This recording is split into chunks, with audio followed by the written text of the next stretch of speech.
Dans le sud de la France, nichée au cœur de l'Aveyron, se trouve une petite commune charmante, Sylvanès.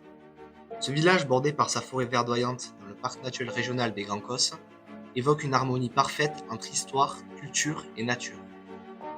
Au centre de ce tableau se dresse l'abbaye de Sylvanès, témoignant de sa richesse historique de sa région. Mais Sylvanès ne se résume pas qu'à son patrimoine historique.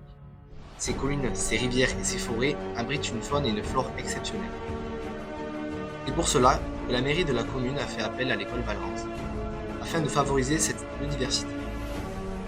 La MFR de Valence a regroupé 7 étudiants en BTS-GPN pour répondre à cet objectif.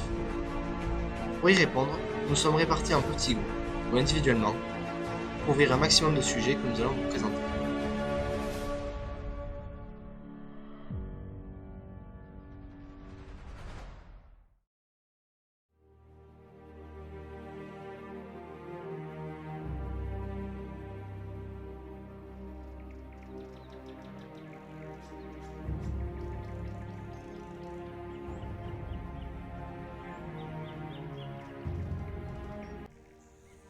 Dans le cadre de notre projet de jardin près de l'abbaye, notre objectif principal est de valoriser la microfaune, les végétaux locaux et de créer un corridor écologique. Pour y parvenir, nous avons entrepris plusieurs actions, notamment des inventaires de la faune et de la flore, ainsi que des idées d'aménagement visant à favoriser la biodiversité. Tout d'abord, pour mieux comprendre la diversité des arthropodes présents sur le site, nous avons réalisé différents inventaires en utilisant plusieurs méthodes. Le piège fausse. À ce jour, nous n'avons pas encore collecté de données. Le filet fauchoir, cette méthode nous a permis d'identifier plusieurs espèces de papillons, dont le parage, le pierrite de la rave et le citron. Le spipole, ce protocole a relevé la présence de divers insectes comme la cétoine grise, le cloporte, la sauterelle verte ou l'abeille.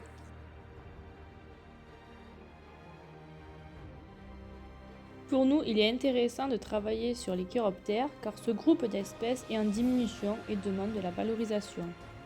Les années précédentes, la Ligue protectrice des oiseaux a pu faire un inventaire naturaliste qui s'est réalisé en 2022, en partenariat avec le Parc naturel régional des Grands Causses. Beaucoup de chauves-souris utilisent la forêt comme habitat de chasse et de reproduction.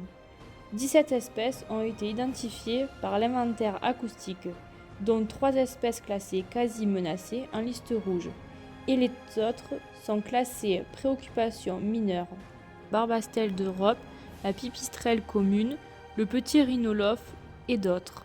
On a réalisé 2 visites à vue d'œil, à but de quantifier la population.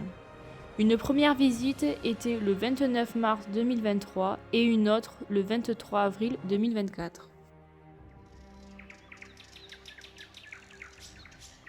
Nous nous sommes penchés sur les différentes espèces d'oiseaux que nous pensions trouver dans cette forêt et autour de l'abbaye. Pour cela, nous avons récupéré des rapports effectués par le Parc naturel régional des Grands Causses et de la Ligue de protection des oiseaux.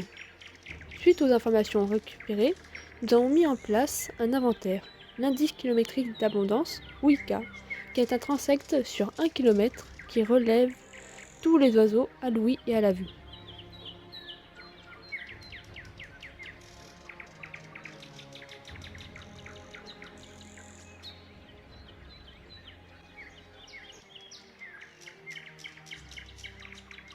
Mais on a également mis un dispositif d'enregistrement de son pour identifier le plus d'oiseaux possible par leur chant.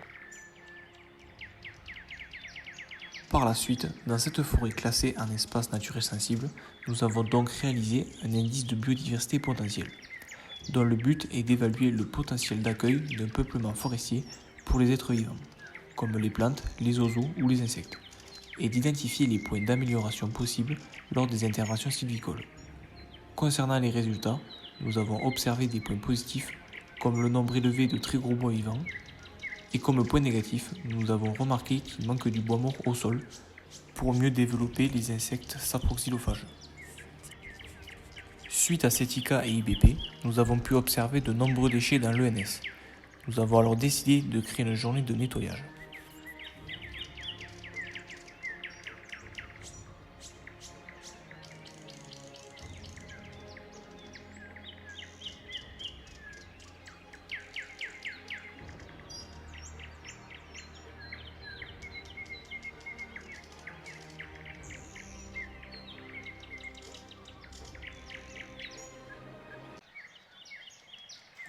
Après ces inventaires, nous avons décidé d'aménager le jardin pour abriter et protéger cette faune en imaginant installer des hôtels à insectes destinés aux papillons, abeilles solitaires, arachnides, perce-oreilles et xylophages.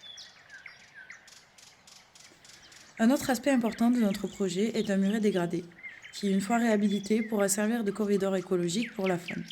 Les avantages de cette restauration sont multiples. Un espace propice à la biodiversité accueillant amphibiens, mammifères, arthropodes, et une capacité à absorber l'eau de pluie et à réduire la température environnante. Enfin, notre dernière action vise à aménager le jardin par la plantation de végétaux fruitiers et mellifères, créant ainsi un environnement favorable à l'alimentation, à l'habitat et à la reproduction de la faune et de la flore locale. Voici quelques-uns des végétaux que nous envisageons de planter.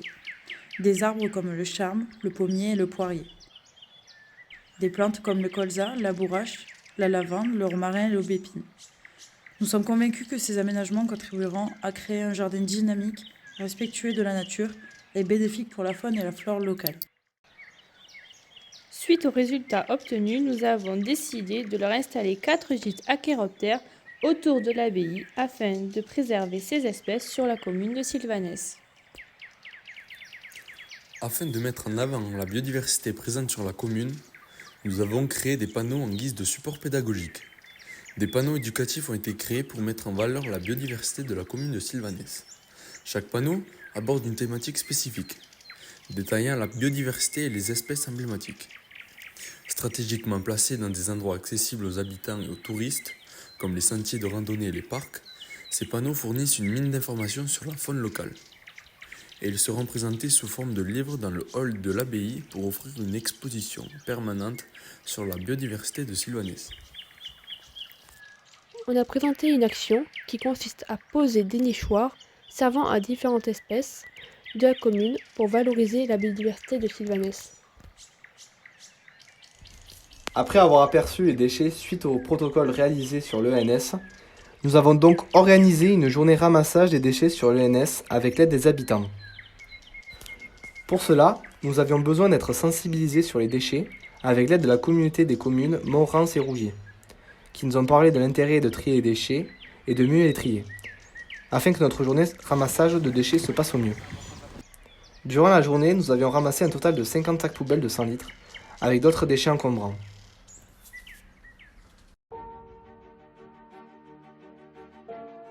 Ensemble, nous avons tracé un chemin vers un avenir plus vert et plus florissant pour la commune de Sylvanès.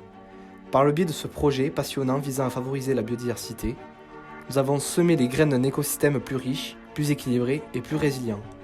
Ensemble, faisons de Sylvanès un véritable havre de biodiversité.